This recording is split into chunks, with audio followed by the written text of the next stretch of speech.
आप सब गाने सुनते हो है ना स्पीकर के अंदर, और उस स्पीकर से वो साउंड, वो आवाज आपके कानों तक पहुंचता कैसे है?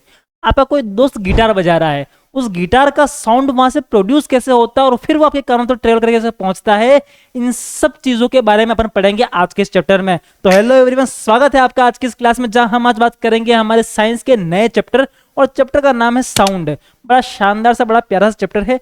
साउंड के बारे में हर एक चीज पढ़ेंगे, स्टार्टिंग से साउंड प्रोड्यूस कैसे होता है, बनता कैसे है, फिर वो ट्रेवल कैसे करता है, फिर वो कौन सी आपको आवाज आती है, कौन सी नहीं आती है, किस टाइप की आवाज पतली होती है, किस टाइप की आवाज मोटी होती है, लड़कियों की आवाज इतनी पतली क्यों होती है, लड़कों की आवाज इतनी मोटी क्यों होती है, इनमें कौन कौन सी चीजें होती है, पिच क्या होती है, एम्पलीट्यूड क्या होता है, वेव क्या होती है, साउंड जो होती है वो वेव फॉर्म में होती है। इन सब चीजों के बारे में बात करेंगे डिटेल के अंदर। और बस स्टार्ट करते हैं, नोटबुक निकालो अपनी, स्टार्ट करते हैं अपन साउंड। ठीक है, चलो। सबसे पहले, sound is the form of energy propagated as wave. Sound क्या है? एक एनर्जी है जो कि एक वेव की तरह चलती है। जैसे कि मेरी बात सुनो, वेव देखी है आपने? कभी वेव देखी होगी, वो पता नहीं है। आप कभी नदी में, पानी में पत्थर डालते हो, तो पत्थर डालने के बाद में जो वो ऐसे बहती हुई जाती है ना, लहरें लहरें, उसको बोलते हैं वेव। तो साउंड भी ऐसे वेव के फॉर्म के अंदर ट्रांसफर करता है। साउंड क्या करता है? ऐसे वेव के फॉर्म के अंदर ट्रांसफर करता है। ठीक है, क्लियर हो गया? विच ईयर सीरीज, जो हमारे कानों तक पहुंचती है। Sound is produced bye virtue of its vibration. Sound wave cannot travel through vacuum. They need a material medium to travel. तो क्या पढ़ लिया आपने? साउंड जो है वो वाइब्रेशन से आता है। ठीक है, साउंड एक एनर्जी होती है, और वो कैसे प्रोड्यूस होती है? वो वाइब्रेशन के थ्रू प्रोड्यूस होती है। आपने देखा, आपका जब स्पीकर चलता है, बजता है, तो उसको वाइब्रेशन होता है। देखा आपने? वो वाइब्रेशन होता है, वाइब्रेशन की वजह से ही साउंड प्रोड्यूस होता है। अपन जब बोलते हैं ना, तो आपके गले में होता है वोकल कॉर्ड। क्या होता है? Vocal cord. आपके गले के अंदर यहाँ होते हैं वोकल कॉर्ड। जब आप बोलते हो तो आपके यहाँ से हवा निकलती है, नीचे से अंदर से हवा आती है आपके लंग्स में से। उस हवा की वजह से ये यहाँ पे वाइब्रेट होते हैं, और फिर साउंड निकलता है, आ मा सा रे गा मा। ये सारे सारे साउंड कैसे निकलते हैं? इस वाइब्रेशन की वजह से। मैं बहुत बुरा गा रहा हूँ, आई नो, मैं बहुत बुरा गा रहा हूँ, बट कोई बात नहीं, बता नहीं बता रहा हूँ। तो अच्छे सिंगर गाते हैं वो भी, इस साउंड को प्रोड्यूस करने की वजह से वो साउंड निकलता है। फिर अपन ने उस साउंड के अलग अलग अपन ने वो वोवेल्स और वो सब बना लिया, अपने अल्फाबेट्स वगैरह, स्वर व्यंजन बना लिया अपन ने। तो उससे अब मैं बोल पा रहा हूँ कि आप बोला तो मैंने आपको बोला, मैंने बोला वेलोसिटी, तो स्वर मिला करके मैंने वेलोसिटी बोल दिया। बट ये साउंड जो है ना, ये अ स व प, ये साउंड क्यों आ रहा है? क्योंकि मेरे गले के यहाँ पर क्या है? वोकल कॉर्ड से, और उस वोकल कॉर्ड में हो रहा है वाइब्रेशन।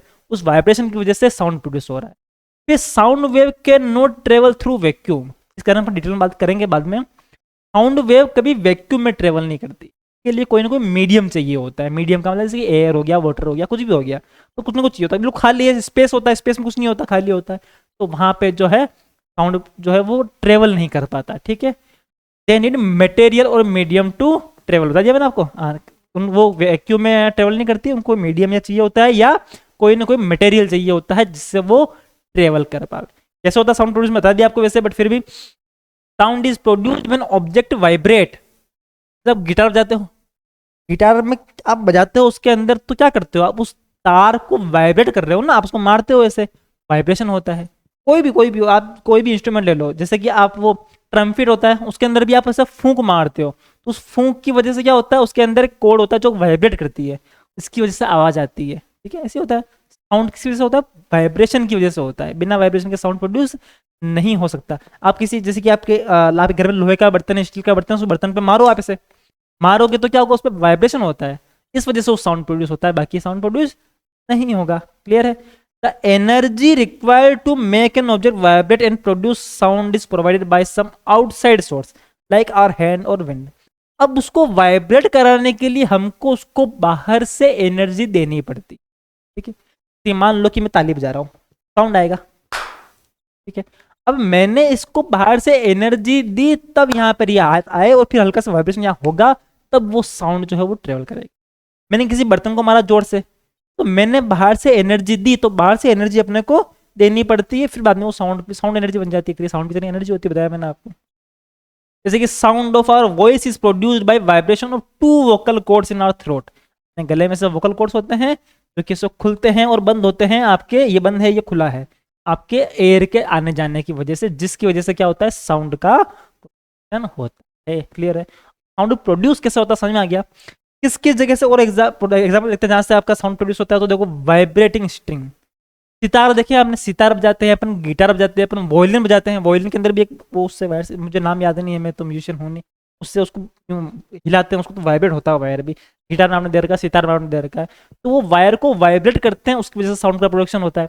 ठीक है, by vibrating air, flute, flute के अंदर आप एयर को वाइब्रेट करते हो, उसके अंदर फूंक मारते हो, उसके अंदर जो एयर है उस नली के अंदर पैक, उस नली को आप क्या करते हो, हिलाते हो, वाइब्रेट करते हो। ठीक है, बाई वाइब्रेटिंग मेम्ब्रेन, जैसे टेबल और ड्रम, टेबल और ड्रम के अंदर क्या होता है, उसके ऊपर वो चमड़े का वो लगा होता है, वो लेयर। ठीक है, आजकल प्लास्टिक के आने लगे है ना, पहले चमड़ी लगती थी, तो उसको अपन मारते हैं, तो मारते हैं तो फिर वो वाइब्रेशन होता है, उसकी वजह से साउंड प्रोड्यूस होता है। ठीक है, बाईसाइकिल की जो साइकिल की घंटी होती है, उसके अंदर क्या होता है, उसके अंदर वो प्लेट होती है मेटल की, उस मेटल की प्लेट को अपन जैसे घंटी दबाते हैं क्रिंग, तो वो बार बार उस पर लगती है, लगने से उसमें क्या होता है, वाइब्रेशन होता है, तो अपने को आवाज़ आती है। ठीक है, और बाय फ्रिक्शन इन ऑब्जेक्ट, कोई ऑब्जेक्ट जो है आप उसको घसीट के लेके जा रहे हो, आपको मैंने मकसद दे दिया कि इसको भैया घसीट के वहां रख के आ, मतलब उठा के, मैं तो बोलूंगा उठा के रख के, बट आप तो उठा के तो बाहुबली तो होनी है, वो घसीट के लेके गए आप घसीट के लेके जा रहे हो, तो फिर वो वहां से आवाज नहीं आती है क्या? वो क्यों आ रही है आवाज? क्योंकि वो फ्रिक्शन हो रहा है, फ्रिक्शन होने की वजह से क्या हो रहा है, उसमें वाइब्रेशन हो रहा है, और वाइब्रेशन होने की वजह से क्या हो रहा है, उसके अंदर साउंड आ रहा है। भाई स्क्रैचिंग और स्क्रबिंग दो ऑब्जेक्ट, किसी ऑब्जेक्ट को आप स्क्रैच करते हो, स्क्रब करते हो, रगड़ते हो, मारते हो, तब भी वाइब्रेशन होता है और तब भी साउंड प्रोड्यूस होता है। मतलब सीधी सीधी सी बात है कि साउंड प्रोड्यूस तभी होगा जब वाइब्रेशन होगा। क्लियर है? कोई दिक्कत परेशानी नहीं है? चलो भाई आगे चलते। प्रोपेगेशन ऑफ साउंड, साउंड अब आगे बढ़ता कैसे है ना, कैसे उसको आगे चलता है, तो the substance through which sound travels is called a medium. Sound को आगे बढ़ने के लिए, आगे प्रोपेगेट होने के लिए कोई ना कोई चाहिए होता है मीडियम। क्या चाहिए होता है? मीडियम। बिना मीडियम के वो आगे ट्रांसफर नहीं होता। क्लियर है? ठीक है, अब वो मीडियम क्या हो सकता है? वो मीडियम कुछ भी हो सकता है, वो मेटल हो सकता है, कोई वो एयर हो सकती है, कोई कुछ भी हो सकता है, लेकिन कोई ना कोई मीडियम तो चाहिए ही चाहिए। द मीडियम में भी सॉलिड, लिक्विड और गैस, सॉलिड भी हो सकता है, लिक्विड भी हो सकता है और गैस भी हो सकता है। When an object vibrate, then the air particle around it also start vibrating. जब कोई ऑब्जेक्ट वाइब्रेट करता है, जैसे गिटार को बजाया मैंने, वाइब्रेट किया मैंने, ड्रम को मैंने मारा तो वाइब्रेट किया मैंने उसको, तो उसके पास में जो उसके पार्टिकल हैं एयर के, या मान लो एयर में तो एयर के, कोई मेटल मेटल में, अपन ये भी एयर का एग्जांपल लेते हैं, तो उसके अंदर जो पार्टिकल होंगे वो भी क्या करते हैं? वाइब्रेट करते हैं। ठीक है, in the same way and displaced from their stable position, और उसके वहां पे जो स्टेबल पोजिशन उसमें क्या हो जाएगा, वो में हिलने लग जाते हैं। जैसे कि मान लो कि मेरे पास यहाँ ड्रम है और आप बैठे हो वहां पे, मैंने यहाँ ड्रम को मारा है धम, तो ड्रम को मैं यहाँ मारूंगा तो क्या होगा कि अब ये ड्रम का वाइब्रेशन हुआ, अब यहाँ पे बहुत सारे इसके आसपास में एयर के पार्टिकल होंगे, तो वो पार्टिकल भी उसके साथ में क्या करेंगे? वाइब्रेट करेंगे, हिलने लग जाएंगे इधर उधर से उसकी एनर्जी की वजह। ठीक है, क्या करेंगे? वो हिलने लग जाएंगे, अपनी पोजीशन से क्या हो जाएंगे? वो डिस्टर्ब हो जाएंगे। These vibrating air particle exert a force on nearby air particle. अब वो एयर का पार्टिकल है, वो उसके पास वाले एयर के पार्टिकल को भी क्या करेगा? वाइब्रेट करेगा, वो उसके पास वाले को भी करेगा, वो उसके पास वाले को भी करेगा। ऐसे क्या करते हैं? एक दूसरे को क्या करते हैं? वो उसको वाइब्रेट करते हैं, हिलाते हैं। ठीक है, this process is continued in the medium till sound reach our ears. अब वो साउंड जब तक अपनी कान में आता है तब तक ये प्रोसेस चलती रहती है, वाइब्रेशन होता रहता है। The disturbance produced by sound travel is through the medium, not the particle of the sound medium. तो इसका मतलब ये हो गया कि आपके पास में जो साउंड प्रोड्यूस हो रहा है, साउंड आ रहा है, वो पार्टिकल लेके नहीं आते, वो पार्टिकल में डिस्टर्बेंस लेके आता है। और समझाता हूं, देखो मेरी बात सुनो। जस्ट इमेजिन कि ये यहाँ पर क्या है? एक ड्रम है। ठीक है, ये ड्रम है, इस ड्रम को मैंने मारा, धम मारा, तो इसके पास में कोई पार्टिकल है, वो पार्टिकल क्या करेगा? वाइब्रेट करेगा, ऐसे हिलने लग गया वहां पे वाइब्रेशन की वजह से। ये यहीं का है ना, ये यहीं पे वाइब्रेट हो रहा है, ये पार्टिकल नहीं आता, ध्यान रखना है ना। साउंड के अंदर ये पार्टिकल मेरे पास, मैं यहाँ पे सुन रहा हूँ, मैं यहाँ पे सुन रहा हूँ, तो ये पार्टिकल तो वहीं वाइब्रेट कर रहा। अब इसकी वजह से ये हुआ तो इसके पास वाला भी वाइब्रेट होने लगेगा, ये वाइब्रेट हुआ तो इसके पास वाला भी वाइब्रेट होने लग जाएगा, ये वाइब्रेट हुआ तो इसके पास वाला भी वाइब्रेट होने लग जाएगा, ये वाइब्रेट हुआ तो इसके पास वाला भी वाइब्रेट होगा, ये हुआ तो इसके पास वाला भी होगा, इसके पास वाला भी होगा, इसके पास वाला भी होगा, इसके पास वाला भी होगा, इसके पास वाला भी होगा, इसके पास, ऐसे ये जैसे ये वाला पर्टिकुलर पार्टिकल तो यहीं का यहीं पर है, ये वाला पार्टिकल यहीं का यहीं पर, लेकिन इसकी वजह से वाइब्रेशन आगे बढ़ रही है। तो पार्टिकल वहीं का वहीं है, उसकी वजह से वो वाइब्रेशन आगे बढ़ती है और साउंड जो है वो मेरे पास पहुंच जाता है, क्योंकि मेरे कान के पास वाला पार्टिकल भी क्या किया, उसने भी वाइब्रेट किया। और जितना वाइब्रेट इसने किया था वैसा वैसे वाइब्रेट कुछ उसने भी किया, तो मुझे पता लगा ये ढोल की आवाज भी है। समझ आई नहीं आया? ऐसा समझ में?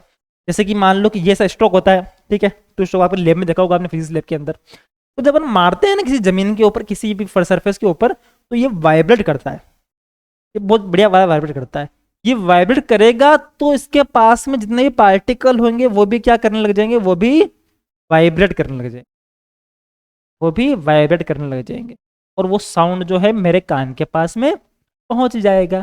तो साउंड जो है वो इस तरीके से ट्रेवल करता है। क्लियर होगी? साउंड प्रोड्यूस कैसे होता है और ट्रेवल कैसे होता है, आपको थोड़ा बहुत समझ में आया हो। अब अपन बात कर रहे हैं कि जब कोई बॉडी वाइब्रेट करती है तो उसके पास में जो पार्टिकल होते हैं ना, ठीक है, वो किस टाइप से मूवमेंट करते हैं, उनका वाइब्रेशन कैसे होता है।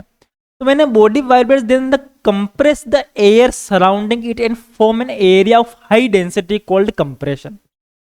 क्या होता है कि इसी मान लो पार्टिकल वाइब्रेट कर रहे हैं, वाइब्रेट कर रहे हैं, इसे मान लो कि वो तो मैंने खड़ा बताया था, लॉन्गिट्यूड बताया था, मान लो ऐसे वाइब्रेट कर रहे हैं, फिर ये वाइब्रेट कर रहे हैं, फिर ये वाइब्रेट कर रहे हैं।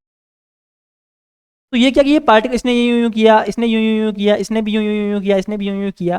तो ये यूं यूं करते करते किसी एक जगह पे ऐसा होगा कि जहाँ पे डेंसिटी बहुत ज्यादा हो जाएगी, किसी जगह पर डेंसिटी कम हो जाएगी पार्टिकल, किसी जगह पे डेंसिटी ज्यादा होगी, किसी जगह पे डेंसिटी कम होगी, हो सकता है ना। यूं यूं यूं यूं सब हिल रहे हैं ऐसे पार्टिकल, तो किसी किसी जगह एकदम से पास में आ गए सारे सारे, तो वहाँ पे डेंसिटी ज्यादा हो गई, किसी किसी जगह पे थोड़ा दूर हो गए तो वहाँ पे डेंसिटी थोड़ी कम हो गई।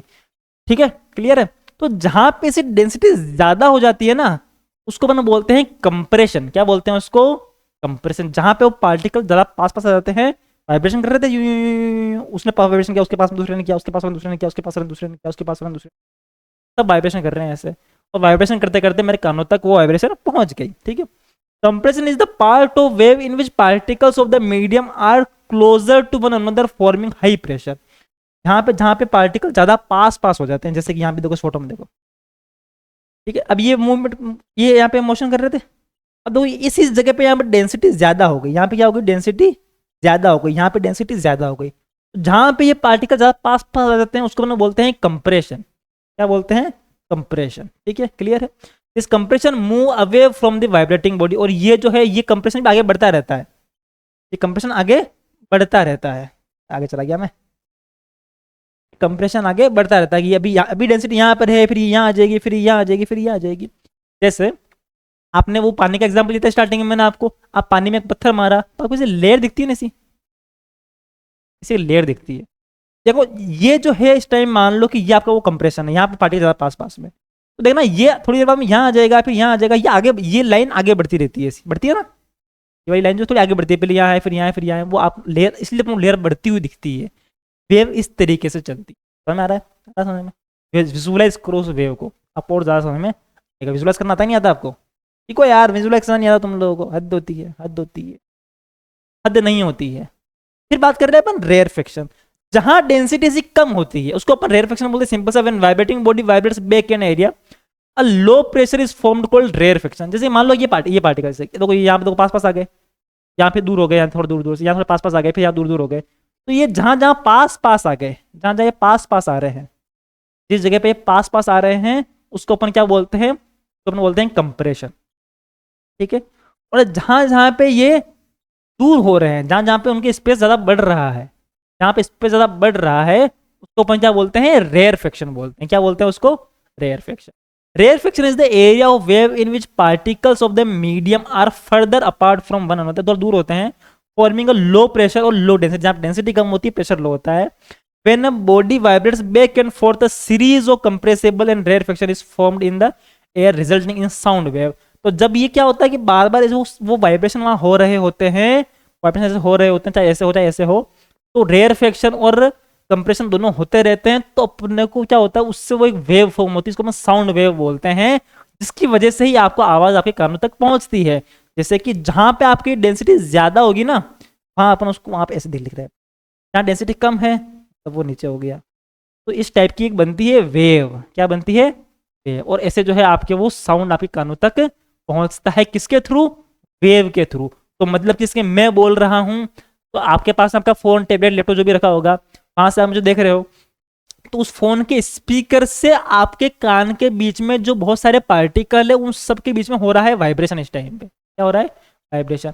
उन वाइब्रेशन इस पे, अभी मैं तो दूर हूं ना आपसे, लेकिन वो स्पीकर आपके पास में है, तो स्पीकर से आपके कान के बीच में जो भी एयर के पार्टिकल है उनके बीच में वाइब्रेशन हो रहा है, और वो ऐसे ही रेयर फ्रैक्शन, और क्या हो रहा है, क्या कहते हैं, कंप्रेशन हो रहा है, डेंसिटी ज्यादा डेंसिटी कम, तो फिर वो अपने जैसे कि पानी में लेयर नहीं बहती है, वैसे एक साउंड की वेव आपके कानों तक पहुंच रही है, इस वजह से आपको आवाज आ रही है। अब आपको समझ में आएगा बस क्लियर डिटेल में कि आवाज आती कैसे एक्चुअली में, समझ में आ रहा है ना, आवाज कैसे आती है। वो देखो पार्टिकल साउंड लेके नहीं आया कि भैया मैं सुना देता हूँ, अरे सर ने स्पीकर के पास में पार्टिकल था, तो सर ये बोल रहे हैं, वो पार्टिकल आपके पास ना कान में आके बोल गया बच्चा ये बोल रहे हैं, ऐसे नहीं होता। क्या होता है, वो वहां उसने खाली वाइब्रेट किया, उसके पास वाले ने वाइब्रेट किया, उसके पास वाले ने वाइब्रेट किया, उसके पास वाले ने वाइब्रेट किया, और इस तरह से आपके कान के पास वाले ने वाइब्रेट किया। इस तरीके से जो है वो साउंड ट्रांसफर होता है, साउंड का प्रोपेगेशन होता है। अपने स्टार्टिंग में बात करी थी कि जो देखो साउंड का प्रोपेगेशन होने के लिए, साउंड को ट्रेवल करने के लिए कोई ना कोई चाहिए होता है मीडियम, बिना मीडियम के साउंड ट्रेवल नहीं कर सकता। इट नीड्स मटेरियल और medium for propagation like air, water, steel, कुछ ना कुछ चाहिए होता है, ठीक है। स्टील भी चलेगी, जैसे मान लो वैक्यूम में वहाँ पे एक स्टील की बड़ी सी रोड है, मैं इधर मारूंगा तो उधर आवाज चली जाएगी, कोई मीडियम है ना, सॉलिड मीडियम ही, लेकिन मीडियम तो है, ठीक है। It can not travel in vacuum, वो वैक्यूम में ट्रेवल नहीं कर सकती। उसके लिए एक एग्जांपल, एक बड़ा सा वो मस्त, ये फोटो दिख रही है आपको, फिर मैंने देखो शानदार। अपन ने क्या किया, एक बड़ी सी इसी कांच की बोतल ले ली, ठीक है, बड़ी सी कांच की बोतल ले ली, इसके अंदर यहाँ लगा दी अपन ने एक कॉर्क, सॉरी कॉर्क नहीं लगाई अपन ने, यहाँ लगा दिया अपन ने एक इलेक्ट्रिक बेल, एक इलेक्ट्रिक बेल लगा दिया, ये क्या है, अवस्थी ना, इसका कनेक्शन कर दिया अपन ने यहाँ से यहाँ, और यहाँ लगा दिया अपन ने एक कॉर्क, कॉर्क से लगाई ताकि बाहर से कोई आवाज आ ना पाए, बिल्कुल एकदम से इसको पूरा पैक कर दो, ठीक है, कोई पूरी तरह से कोई दिक्कत नहीं है।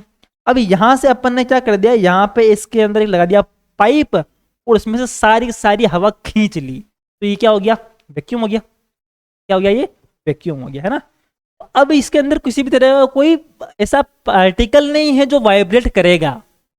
साउंड प्रोड्यूस कैसे होता है कि भाई मैं बोल रहा हूं तो वो मेरे पास के पार्टिकल वाइब्रेट कर रहे हैं ना। अब मान लो कि यहाँ पार्टिकल ही नहीं है, सारे सारे अपने वैक्यूम्स करके निकाले, सारे पार्टिकल निकाले, हवा के साथ खाली कर दिया इसको।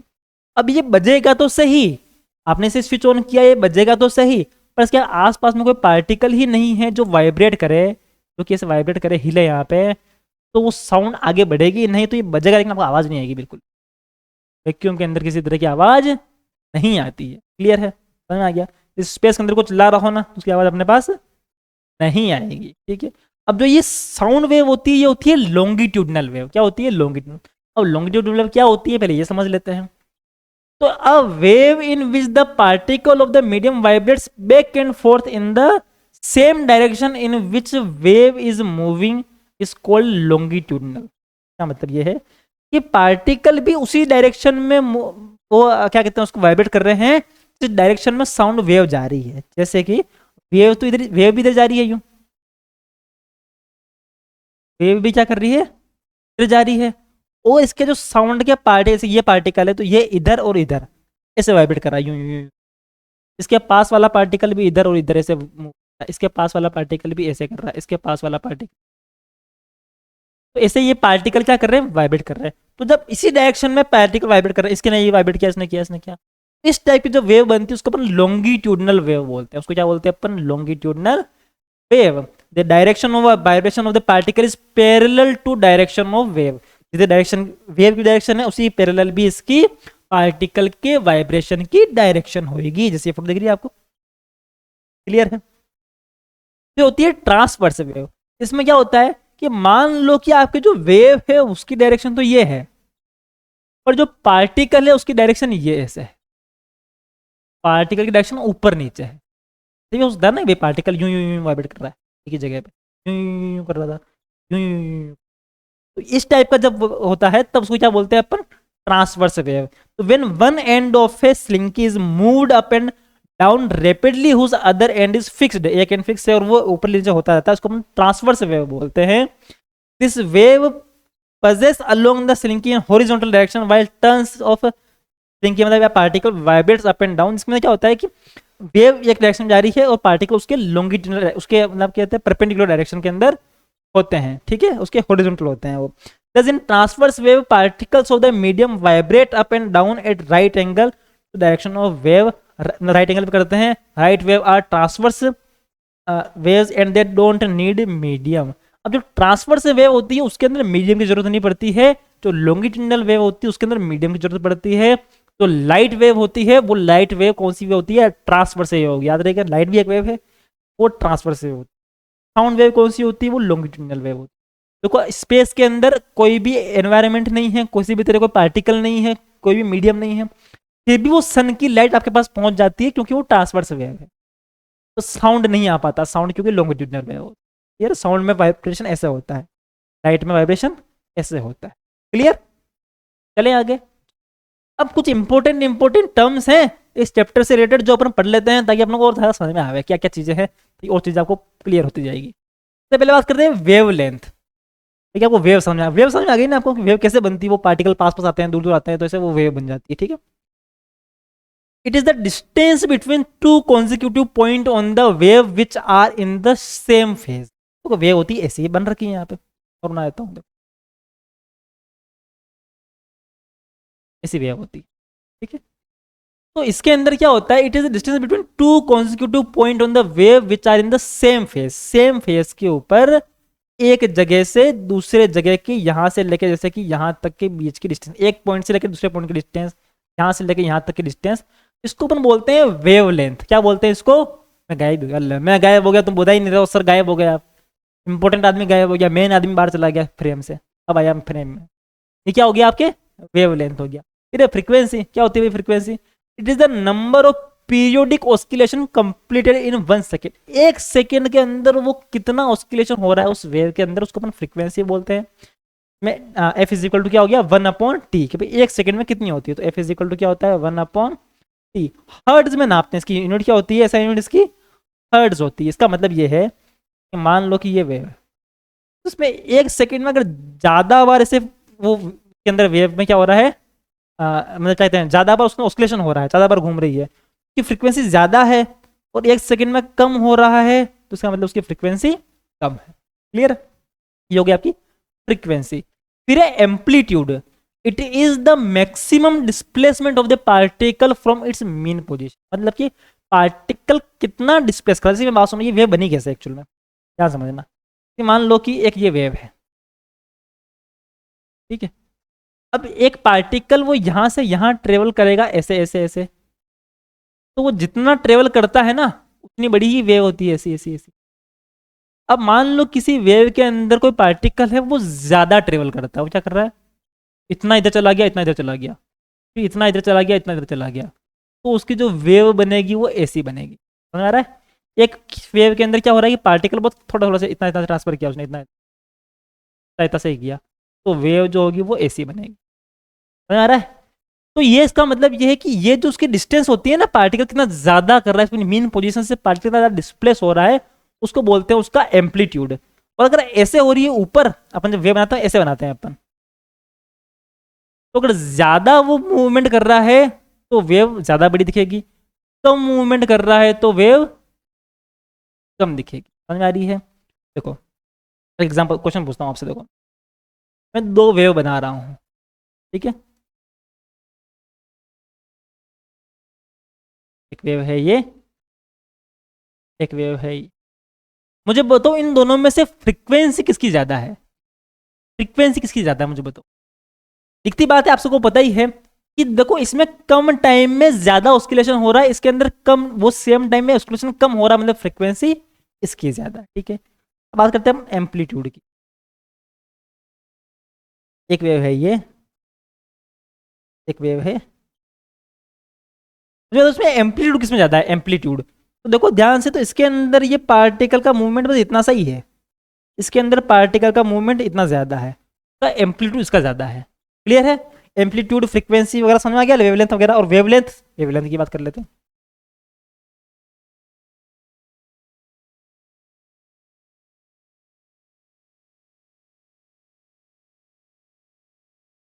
तो इसमें से वेवलेंथ किससे ज्यादा है, इतनी सी बात है, इसकी वेवलेंथ है इतनी बड़ी, इसकी वेवलेंथ है इतनी बड़ी, तो वेवलेंथ इसकी ज़्यादा है।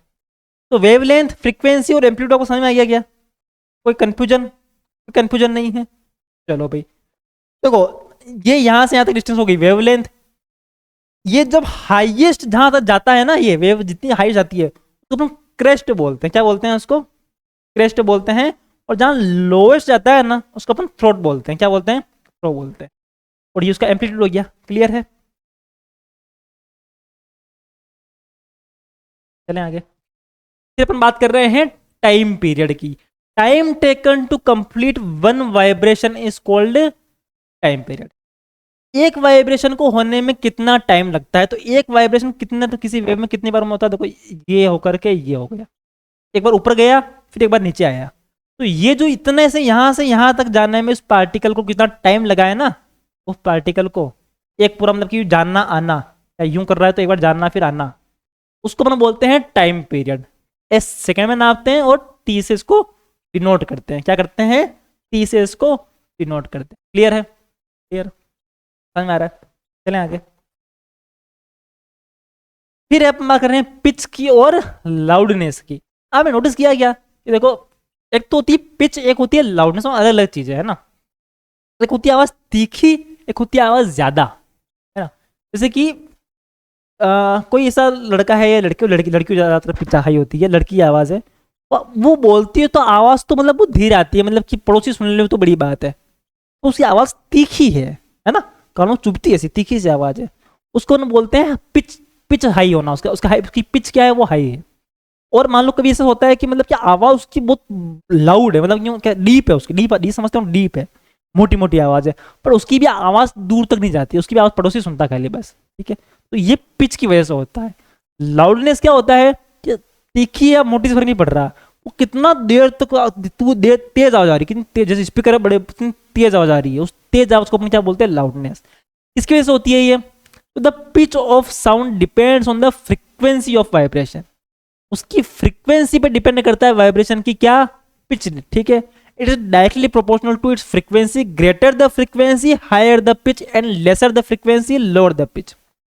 अगर फ्रीक्वेंसी ज्यादा है तो इसका मतलब कि पिच ज्यादा है, अगर फ्रीक्वेंसी कम है तो पिच कम है। इसका मतलब देखो, जैसे ये फोटो बनी हुई है, अगर इसकी फ्रीक्वेंसी कम है, इसकी फ्रीक्वेंसी ज्यादा है, मतलब ये लो पिच है और ये हाई पिच है।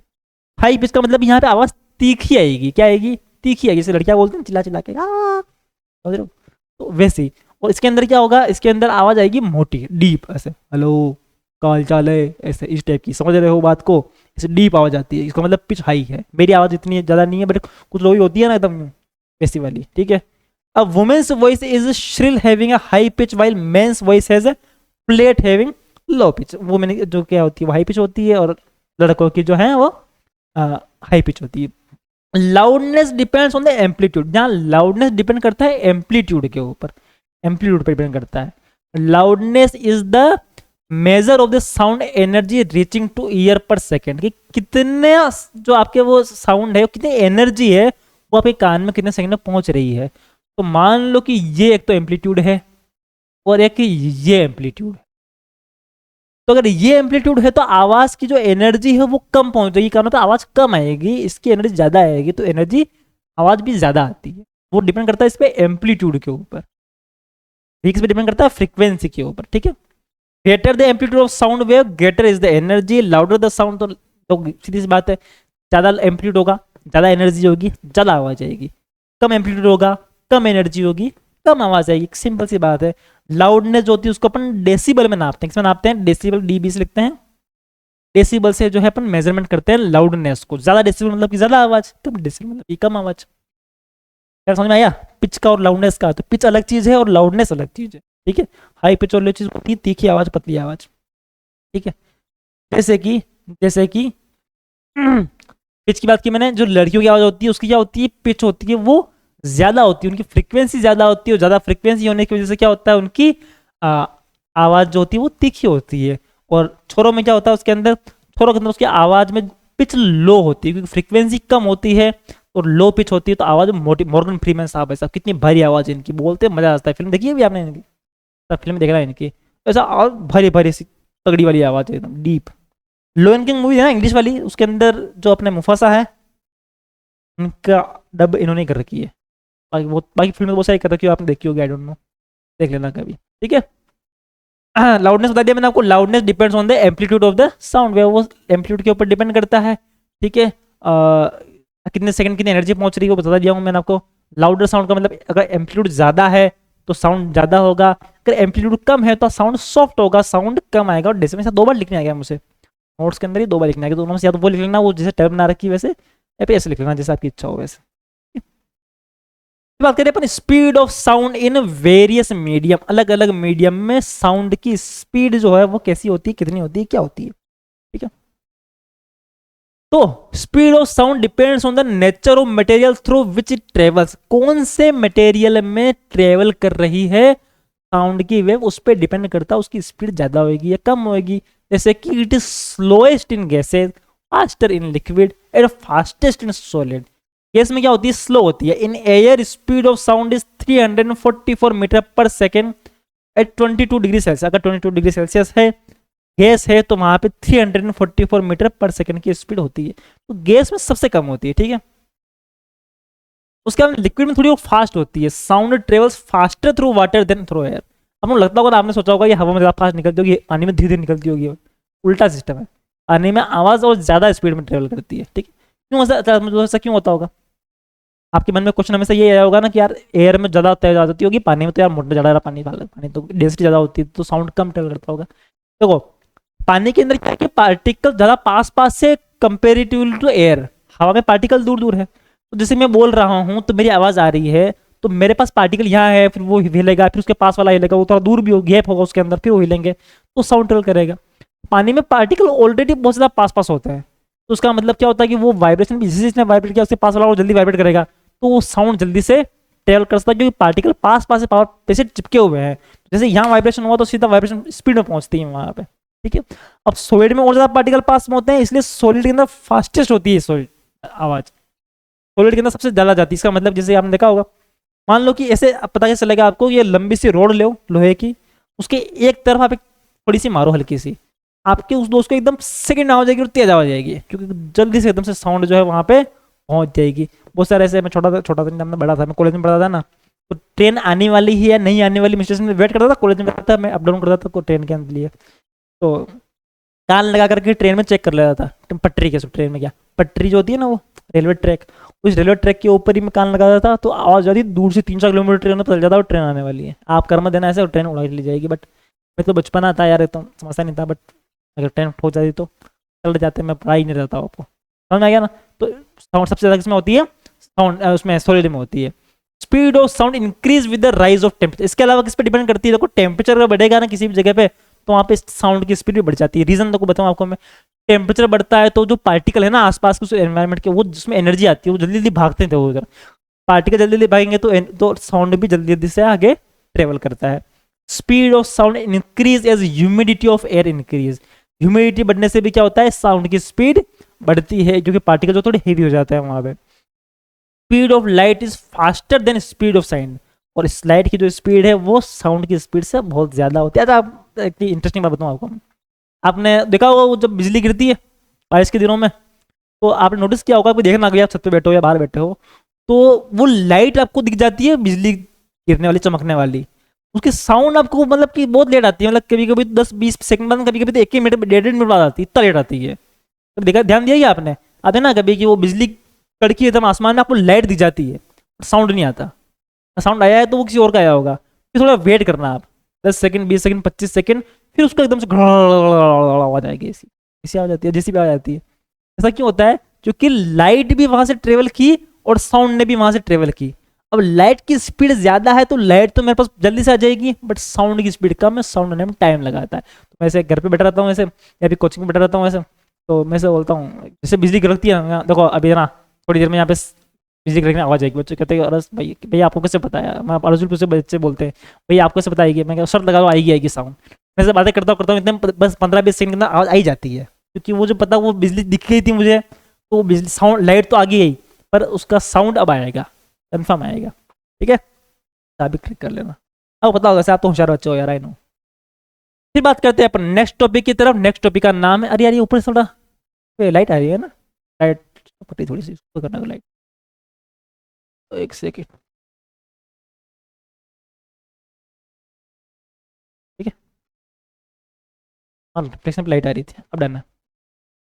हाँ रिफ्लेक्शन ऑफ साउंड, रिफ्लेक्शन की बात कर रहा था मैं, रिफ्लेक्शन आ रहा था उसके ऊपर, पर अपन यहाँ पे लाइट के रिफ्लेक्शन की बात नहीं कर रहे हैं, अपन बात कर रहे हैं साउंड के रिफ्लेक्शन की। साउंड का तो रिफ्लेक्शन होता है, जैसे मैंने बोला तो सामने दीवार के ऊपर मेरी आवाज गई, वो आवाज के पास जाकर के फिर वो वेव जो गई है वो वेव टकरा करके वेव इधर से आपस ट्रांसफर होती है ना, तो उसका मतलब साउंड का भी रिफ्लेक्शन होता है।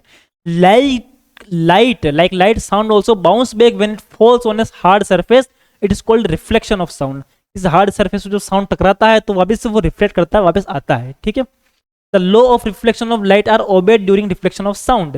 जो लाइट में लॉ होते हैं रिफ्लेक्शन के, वही लॉ इसके ऊपर भी लागू होते हैं। कौन कौन से लॉ है मैं आपसे बता देता हूँ आपको, लाइट के कौन से होते हैं। The incident sound wave, the reflected sound wave and normal at the point of incidence lie in the same plane. समझो, जैसे कि मैं से ये सामने दीवार है, मैं यहाँ पे ऐसे खड़ा होकर के ऊपर की तरफ देख करके बोल रहा हूँ, और मेरा जो साउंड है वो गया यहाँ पर। अब वो साउंड यहाँ गया तो वो रिफ्लेक्ट होकर के वापस इधर चला जाएगा, इधर चला जाएगा, इधर चला जाएगा, ठीक है। इस सरफेस के ऊपर और यहाँ पे एक जो 90 डिग्री का अगर एंगल बना दो, 90 डिग्री का, इसको हम बोलते हैं नॉर्मल। क्या बोलते हैं इसको? नॉर्मल बोलते हैं, ठीक है।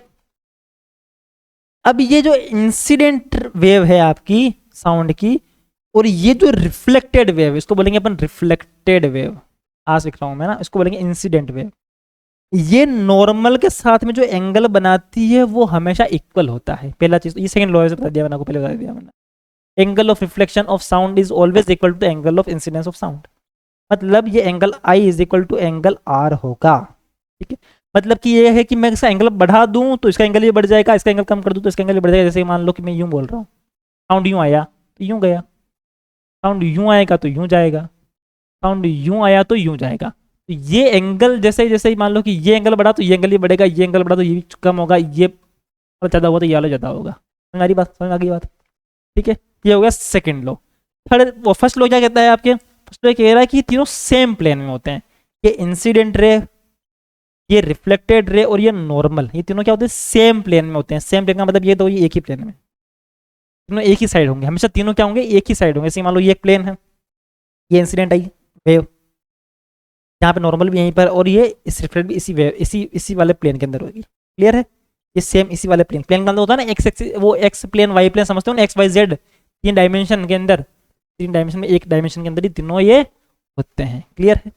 चलें आगे, चलो ठीक है। नेक्स्ट टॉपिक है अपना eco.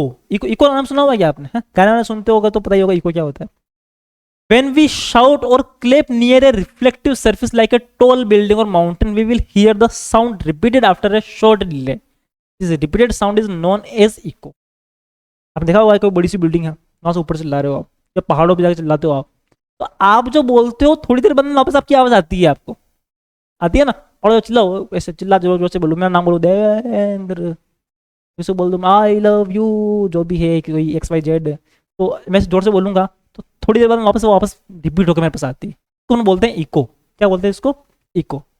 Echo are produced when sound is reflected by hard surface, and echo can be heard distinctly only if the time interval between the original sound and reflected sound is greater than 0.1 second. क्या होता है कि जब वो sound टकराया और टकरा करके वापस मेरे पास आया, अब उस साउंड के वापस आने में अगर वो टाइम 0.1 सेकेंड से थोड़ा सा भी ज्यादा है ना, इको फील होगा। कि मैंने जैसे बोला उसी टाइम बहुत साउंड आ गया तुरंत ही, तब तो फिर वो मर्ज हो जाएगा ना साउंड ही। बट मैं बोल चुका हूं और वो साउंड गया, फिर टकराया, फिर वापस आया, वो टाइम थोड़ा ज्यादा लग गया, तो मुझे वो लेट आवाज आती है। तो वो क्या होता है? वहां पे इको होता है, आवाज गूंजती, इसको होता है ना, आवाज गूंजती है। फिर क्या होती है? आवाज गूंजती है। Time interval must be greater than 0.1 second for distinct echo. Echo के लिए 0.1 सेकेंड से ज्यादा टाइम होना चाहिए आपके वो साउंड वेव के जाने का, वापस रिटर्न होकर के आने का। क्लियर? क्लियर। फिर होता है रिवर्बेशन। नाम सुना होगा इसका, आपका नाम कम सुना होगा आपने। इको का नाम सुना होगा बट इसका नाम कम सुना हो, लेकिन आपने ये सब देख जरूर रखा है, वो देख रखा है, पर नाम आपने इसको भी इको बोल देते हैं। In large hall a sound will continue to linger due to repeated reflection from the halls until it diminishes to a level where it is no longer audible. This phenomenon where sound presides through multiple reflection is known as reverberation. ठीक है, आपने देखा होगा किसी ऐसे बंद कमरे के अंदर, बड़े से हॉल के अंदर आप ऐसे बैठे हो, आप वहाँ बोल रहे हो, कोई स्पीच चल रही है, भाषण चल रहा है ना, तो वहाँ पे जब लोग बोलते हैं ना, तो वहाँ पे क्या होता है कि आवाज का बार बार रिफ्लेक्शन होता है, वहाँ बहुत सारा हार्ड सरफेस है, हार्ड सरफेस से आवाज टकराती है और टकरा करके वापस आती है, फिर वो किसी और सरफेस से टकराएगी, तो सब बार बार वहीं पे टकराती रहती है साउंड की वेव, तो उससे आवाज वहाँ पे अजीब सी हो जाती है, गूंजने लग जाती है। इसको अपन बोलते हैं, अपन तो नॉर्मल लैंग्वेज उसको इको बोलते हैं, अपन इसको उसको बोलते हैं, जो पहाड़ों में आती है ना उसमें उसको अपन उसको भी इको बोलते हैं और इसको भी इको बोलते हैं, बट ये होता है रिवर्बेशन होता है। क्या होता है ये? रिवर्बेशन होता है। ठीक है, रिवर्बेशन का मतलब क्या हो गया कि जब साउंड का मल्टीपल रिफ्लेक्शन होता है, क्या होता है? Multiple. Resistance of sound after the source has stopped as a result of repeated reflection from walls, ceiling and other surfaces is called reverberation. Reverberation characteristics are important in the design of concert hall theater. अब जब concert hall बनाते हैं, जब theatre बनाते हैं, जैसे auditorium बनाते हैं बड़े बड़े से, तो उस टाइम पे इस बात का बड़ा ध्यान रखना पड़ता है कि जब जैसे मान लो स्टेज बनाया है, उस बड़ा सा ऑडिटोरियम है, बड़ा सा कोई सा स्टेज है, क्या कहते हैं उसको, वो कॉन्फ्रेंस हॉल है, ऐसा कुछ है, तो मैं यहाँ से स्टेज पे कोई आदमी बोले तो मेरी आवाज टकरा करके बार बार ऐसा रिफ्लेक्शन नहीं होना चाहिए उसका। रिफ्लेक्शन होगा बार बार तो फिर आवाज गूंजेगी, लोगों को समझ में नहीं आएगा क्या बोल रहा हूँ मैं, है ना। तो इस वजह से अपन क्या करते हैं वहाँ पे क्या कहते हैं उसको, वो अपना नॉलेज होनी चाहिए, जो इससे डिजाइन करते हैं उस बात का ध्यान रखते हैं कि वो रिवर्बेशन ना हो मूवी हॉल में, सिनेमा हॉल में, इस टाइप का। अब कैसे इसको कम कर सकते हैं, कैसे हटा सकते हैं अपन रिवर्बेशन को, तो उसके बड़े मस्त मस्त एग्जाम्पल से पहला है wall panel. Panel made of felt of compressible fiber board are put on walls and ceiling to absorb sound. इस टाइप के पैनल आपके वॉल के ऊपर या फिर वॉल्स के सीलिंग के ऊपर या वॉल के ऊपर लगा देते हैं, जिससे क्या होता है कि जब आप बोलोगे तो अब जो अपने क्या बात की थी, साउंड होता है वो हार्ड सरफेस से रिफ्लेक्ट होता है। मान लो यहाँ हार्ड सरफेस से टकराएगा वापस आएगा, बट अगर मान लो सॉफ्ट सरफेस होता है ना, गद्दा हो, पलंग हो, बिस्तर हो, दरी हो, उससे क्या करेगा कि वो उसको ऑब्जर्व कर लेता है, वहां से रिफ्लेक्शन नहीं होता। वहां से क्या होता है, लाइट भी बनाते हैं ना, लाइट भी तो कांच पे रिफ्लेक्ट करती है ना। आप ऐसे किसी मेट के ऊपर दरी वो मारो लाइट तो रिफ्लेक्ट थोड़ी करेगी क्या, नहीं, बिस्तर पे आप कपड़ों पे लाइट मारो, कपड़ों से लाइट इसे रिफ्लेक्ट थोड़ी करती है क्या। तो वैसे ही वो साउंड की जो वेव होती है वो भी क्या होती है, वहाँ पे एब्जॉर्व हो जाती है। आपने सुना एकॉस्टिक पैनल लगाते हैं अपन, तो यूट्यूब पे देखा होगा आपने वीडियो वगैरह, तो वो जो बोलने से वहाँ क्या लगाते हैं, वहाँ पे वो एकॉस्टिक पैनल लगाते हैं, जैसे फॉर्म के होते हैं, फॉर्म समझते हैं वैसे थर्माकोल या फोम इस टाइप पे लगाते हैं।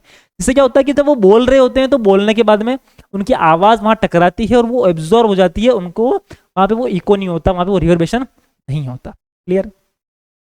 सेकंड, कारपेट्स का यूज कर सकते हो आप, जैसे मैं यहाँ पे कारपेट का यूज कर रखा हूँ, जब मैं पढ़ाता हूँ यहाँ पे, अपने तो वैसा गरीब आदमी इकोस्टिक फॉर्म वगैरह कहाँ से लेके आवे, तो यहाँ पे मैंने दरिया, एक दरी मैंने यहाँ 2 दरिया बिछा रखी है, मैंने यहाँ पे मैट लगा रखी है, एक दरी में सामने लगाता हूँ कैमरे के मेरे जस्ट नीचे एक बड़ी सी दरी बिछाता लगाता हूँ मैं सामने, ताकि क्या होता है जब मैं बोलूँ तो मेरी आवाज़, ये खाली कमरा है तो जब मैं बोलूँ तो मेरी आवाज़ उस दरी से दरी होगी तो उससे वो थोड़ी एब्जॉर्ब हो जाएगी, दरी नहीं होगी तो सामने दीवार पे टकराएगी, फिर इधर टकराएगी तो आवाज़ गूंजेगी, तीखी तीखी अजीब सी इको आएगी, आपको समझ में अजीब सी आवाज़ लगेगी। तो यहाँ पे से दरियों का जुगाड़ कर रखा है मैंने, सब तक दरिया, यहाँ पे कभी दिखाऊंगा स्टूडियो टूर, तो यहाँ पे दरिया लगाई, सब दरिया यहाँ पे नीचे 2 दरिया पड़ी है, सामने दरिया पड़ी है, ठीक है। और मैं जाता हूँ दूसरे कमरे से जाके बुक्स रख देता हूँ यहाँ पे बहुत सारी, मैं ये कमरा रूम खाली होता है तो उस कमरे में बुक्स पड़ी है, तो उससे भी क्या होता है कि वो साउंड एब्जॉर्ब हो जाता है। खाली कमरे में ज़्यादा रिवर्बेशन होता है, खाली कमरे में क्या होता है, हार्ड सरफेस ज़्यादा होते हैं, ज़्यादा साउंड जो है वो रिफ्लेक्शन होता है, ज़्यादा रिवर्बेशन होता है। कमरे में कपड़े रखे हों, पर्दे लगे हों, कर्टेंस लगे हों, इसकी बात करें हैवी कर्टेंस अपन लगा देते हैं, तब भी क्या होता है उससे रिवर्बेशन कम कर सकते हैं। कि heavy curtains are put on doors and windows, खिड़कियों पर लगा दो आप बड़े बड़े पर्दे, वो भी क्या करते हैं अपने साउंड वेव को एब्जॉर्ब कर लेते हैं, रिफ्लेक्शन कम होता है। इसके अलावा absorbing seats are made of material having sound absorbing properties. जैसे थिएटर या सिनेमा हॉल या ऑडिटोरियम से बनाते हैं ना, तो उस टाइम पे उसको वहाँ पे जो चेयर्स होती है वो भी इस टाइप की बनाते हैं, इस टाइप के मटेरियल का यूज करते हैं, फोम वगैरह इस टाइप का यूज करते हैं, एकॉस्टिक यूज करते हैं, ताकि वो भी साउंड को एब्जॉर्व कर ले, ज़्यादा वहाँ पे रिफ्लेक्शन ना हो। अब जैसे मैं ये माइक यूज़ कर रहा हूँ ना, तो मैं भी इस माइक की पहले तो मैं इस बिना माइक के शूट करता था, उससे वो होल्डर वाले जो मेरा मोबाइल के ईयरफोन था उससे यूज़ कर शूट कर रहा था मैं, तो ये माइक लेके आ गया मैं। ये क्यों लेके आया, क्योंकि वो दरिया लगाने के बाद भी आवाज़ में यहाँ पे इको आ रहा था यहाँ पे, और एकॉस्टिक जो वो होता है नीचे बैठता नहीं तो महंगा पड़ता हो। तो अब इसमें क्या है कि ये मेरे बिल्कुल मुंह के पास लगा हुआ माइक। अब ये साउंड वहां बार बार जाके टकरा टकरा के नहीं आ रहा, ये सीधा मैं जो बोल रहा हूँ वो सीधी सी यही पकड़ रहा है ये। अब मैं यहाँ वाला माइक लेता है, यहाँ पे कॉलर वाला माइक जो होता है, या फिर जो भी बहुत टीचर्स यूज करते हैं अपने अपने उनका स्टूडियो है इसलिए वो कॉलर वाला यूज कर लेते हैं, ठीक है, क्योंकि उनके पास वो स्टूडियो बना होता है जहाँ पे वो एकोस्टिक पैनल लगा होता है, जहाँ पे वो साउंड प्रूफिंग होती है, तो हल्का सा ताली मारेंगे तो आवाज, मैं ताली मारूंगा तो आवाज गूंज रही है यहाँ पे, तो ये माइक की वजह से आपको आवाज सही आ पा रही है, ठीक है ना। तो ये कैसा होता है, ये रिवर्बेशन की वजह से होता है। क्लियर है? चलो भाई, application of reflection of sound, ऐसे कुछ एप्लीकेशन भी है, कुछ यूज भी है। कौन कौन से यूज उसके बारे में बात करते हैं अपन। तो पहला होता है साउंड डायरेक्शनल इंस्ट्रूमेंट्स। ऐसे बहुत सारे इंस्ट्रूमेंट्स होते हैं जहां पे आपको उस रिफ्लेक्शन की जरूरत पड़ती है, जहां पे साउंड रिफ्लेक्ट होना चाहिए बार बार बार बार। जैसे कि मान लो यहाँ पे ट्रम्पेट वगैरह जो साउंड वाली डिजाइन होती है जैसे शहनाई होती है, इसके अंदर क्या होता है, जो फूंक मारते हैं ना, तो ये जो पाइप होता है लंबा सा, इस लंबे से पाइप के अंदर बार बार उस साउंड का रिफ्लेक्शन करवाते हैं अपन, तो आवाज आती है, तो उसमें वाइब्रेशन होता है और आवाज आती है तेज बढ़िया वाली, एकदम शानदार आवाज जरूरत पड़ती है। All this instrument have funnel tube which reflect sound waves repeatedly towards audience in this amplitude of sound wave aids up to increase loudness of sound। तो बार बार रिफ्लेक्शन होने से क्या होता है, उसका जो उसका एम्पलीट्यूड बढ़ जाता है, तो आवाज तेज जाती है। इस टाइप का होता है, मेगाफोन होता है ना। आवाज जैसे स्टार्टिंग में जब चैप्टर स्टार्ट किया था मैंने, तो मेरा वो फोटो में देखा होगा आपने, मेरे हाथ में पकड़ा था, पुलिस वाला यूज करते हैं इसके अंदर। यहाँ बोलते हैं तो क्या होता है, यहाँ बार बार रिफ्लेक्शन होता है साउंड का, ऐसे उससे क्या होता है, आवाज का एम्पलीट्यूड बढ़ जाता है और आवाज जो है वो तेज आती है, जैसे इस टाइप का सिस्टम में भी होता है, ठीक है। और क्या यूज है इसके, स्टेथोस्कोप के अंदर, तो डॉक्टर यूज करते हैं ना यूं कान लगा के।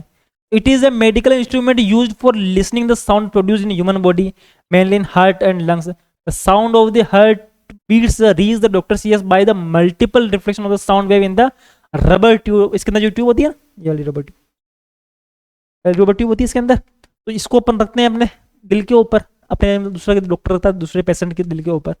अब उसके अंदर वो साउंड वैसा, उसकी आवाज बहुत, दिल की धड़कन आवाज कम होती है ना, बट इसके अंदर बार बार उसका रिफ्लेक्शन होता है, बार बार रिफ्लेक्शन होता है, तो उससे उसका एम्पलीट्यूड बढ़ जाता है और उसको आवाज जो है उसको तेज आती है डॉक्टर को, है ना यार। इस वजह से स्टेथोस्कोप के अंदर इसका यूज करते हैं। और क्या यूज करते हैं भैया रिफ्लेक्शन लाइट का, साउंड बोर्ड बनाते हैं। देखो, a big hall or auditorium sound is absorbed by walls, ceiling, seat, etc. So a curved board is placed behind the speaker so that the speech can be heard easily।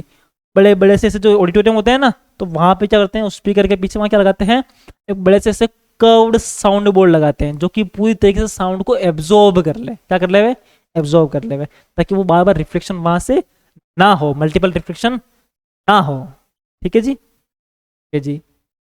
फिर बात कर रहे हैं अपन range of hearing, कि भाई अभी आपने notice किया होगा कि यार जैसे कि साउंड वेव है, क्या सारी साउंड वेव आपको आवाज आती है क्या, मतलब वाइब्रेशन हो रहा है, तो जैसे कि वाइब्रेशन तो पार्टिकल में से भी हो रहा होगा, पर जैसे कि मैं बोला तो ये आपको आवाज आई है, पर वाइब्रेशन तो वैसे भी हो रहा है, तो सारी आवाज क्यों नहीं आती है अपने को, साउंड के सारे साउंड की आवाज अपने को नहीं आती, सारी वेव की आवाज नहीं आती है ना। तो कौन कौन सी वेव की आवाज अपने को आती है, तो sound waves are emitted from a vibrating source and transmitted through air. The human ear is capable of hearing sound waves in the range of 20 hertz and 20 kilohertz, याद रखना है, तो अपना ऑडिबल रेंज बोलते हैं। तो वैसे vibration से आवाज आती है, लेकिन अपने इंसानों का जो कान होता है ना, ह्यूमन ईयर, वो केवल 20 हर्ट्ज से लेके 20 किलो हर्ट्ज तक का अगर फ्रीक्वेंसी है तो ही उसको आवाज सुन सकते हैं, उससे ज्यादा फ्रीक्वेंसी को भी नहीं सुन सकते, उससे कम फ्रीक्वेंसी को भी नहीं सुन, ठीक है।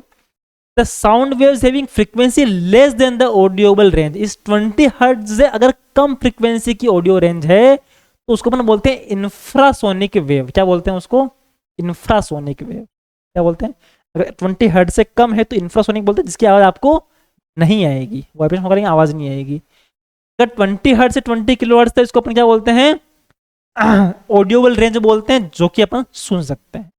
अगर 20 किलो हर्ट्ज से ज्यादा होती है तो उसको अल्ट्रासोनिक वेव बोलते हैं। The sound wave having frequency above the audible range are non ultrasonic wave, ठीक है। तो अपन अल्ट्रासाउंड बोलते हैं, अपन क्या बोलते हैं जनरली, नाम सुना होगा आपने, अल्ट्रासाउंड का नाम सुन रखा आपने, अल्ट्रासोनिक वेव का नाम।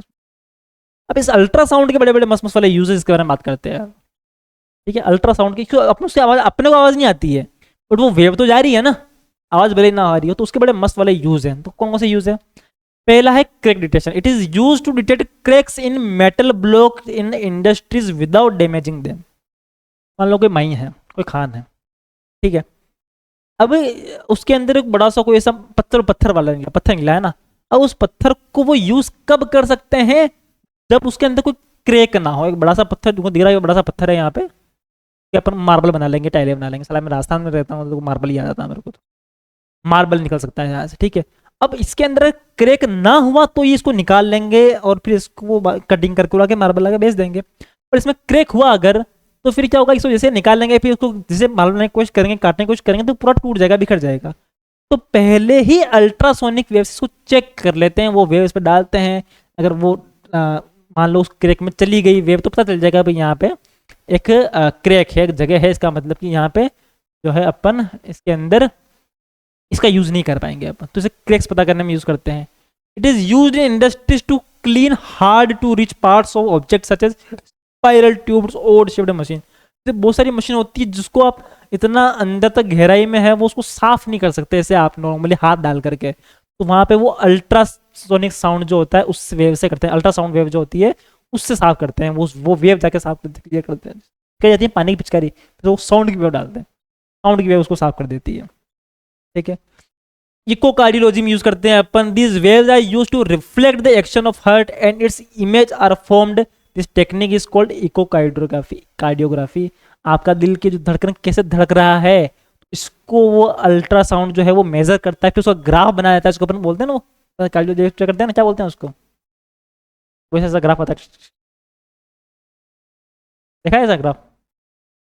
वो कराते हैं ना अपन, अल्ट्रासाउंड कराते हैं अपन ऐसे आपके दिल का, जब कुछ दिक्कत हो जाए किसी दिल को, नाम याद नहीं आ रहा, क्या कराते हैं, तो वो ऐसा ग्राफ बनता है। किससे होता है, वो भी इससे होता है।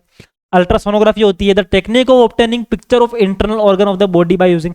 आपके अंदर जो भी सोनोग्राफी कराते हैं अपन, सोनोग्राफी कैसे होती है, वो भी अल्ट्रासाउंड से होती है, पता है आपको। वो साउंड वेव आपकी बॉडी में जाती है और वहां से फोटो लेकर जाती है वापस से वो, ठीक है। तो वो भी किस, वो अल्ट्रासाउंड जो सोनोग्राफी हो रही है वो भी किस वजह से हो रही है, अल्ट्रासाउंड की वजह से ही हो रही है। लास्ट अपना यूज कौन सा है, मेडिकल ट्रीटमेंट के अंदर ultrasound is used to split tiny stones in kidney into fine grains. Kidney के अंदर जब स्टोन होता है तो उसके अंदर भी अल्ट्रासाउंड वेव डाल करके उसको जो बड़े पार्टिकल छोटे छोटे छोटे छोटे से पार्टिकल में तोड़ देते हैं ताकि बाद में एक्सक्रीशन के साथ वो निकल सके। तो वहां पे भी अल्ट्रासाउंड का यूज होता है। ऐसे बहुत सारे यूज हैं मेडिकल्स के अंदर और इंडस्ट्री के अंदर जहां पे आप अल्ट्रासाउंड का यूज करते हो। अब मैं नया चैप्टर मजेदार था, इन था कहाँ से स्टार्ट किया था अपन, तो साउंड की आवाज निकलती कैसे, वाइब्रेशन, गले के वाइब्रेशन से स्टार्ट किया था अपन ने, सारे गामा से स्टार्ट किया था। फिर सारा कुछ पढ़ लिया अपन ने कि जो साउंड है वो कैसे प्रोपेगेट होता है, कैसे प्रोड्यूस होता है, फिर वो amplitude, wavelength, frequency, time period, इस सब चीज़ों में बात कर ली अपन ने। रेयर फ्रैक्शन और क्या क्या कहते हैं, सब सब सब चीज़ें पढ़ ली अपने, ठीक है। मजा आया होगा आपको, है ना। फिर अल्ट्रासाउंड वगैरह इन सब के बारे में बात कर ली। इसका वापस एक बार रिविजन करना, आपको आनंद ही आया होगा। अब तो यही बचा है इस चैप्टर के अंदर। वैसे सिंपल चैप्टर ज़्यादा बारी है नहीं है, फिजिक्स का चैप्टर अपना ये खत्म हो गया। अब अपना लास्ट चैप्टर बच रहा है, अगला वाला चैप्टर जो भी है उसके बारे में बात करेंगे अपन। सिंपल चैप्टर है वो, तालवा चैप्टर है यार, ठीक है। तो मिलते हैं आपसे नेक्स्ट क्लास के अंदर। तब तक के लिए मस्त रहो, पढ़ाई करो, मजे करो। और अभी टाइम हो रही है लगभग 10 साढ़े 10 बज गई रात की, घर जाना है मेरे को, तो मैं निकलता हूँ घर के लिए, है ना। पता लग रहा है यहाँ कोई है नहीं है, मैं इंस्टीट्यूट पे भूत प्रेत नहीं आ जावे। यहाँ चमगादड़ भी घूमते हैं, पता है। और चमगादड़ भी पता है साउंड वेव प्रोड्यूस करते हैं, लेकिन हमको आवाज़ नहीं आती है उसकी, पता है आपको। बताना मुझे कि जो चमगादड़ होते हैं वो कैसे ट्रेवल करते हैं, दिखता है, उनको दिखता नहीं, अंधे होते हैं वो। ठीक है, मिलते हैं आपसे नेक्स्ट क्लास के अंदर, बाय।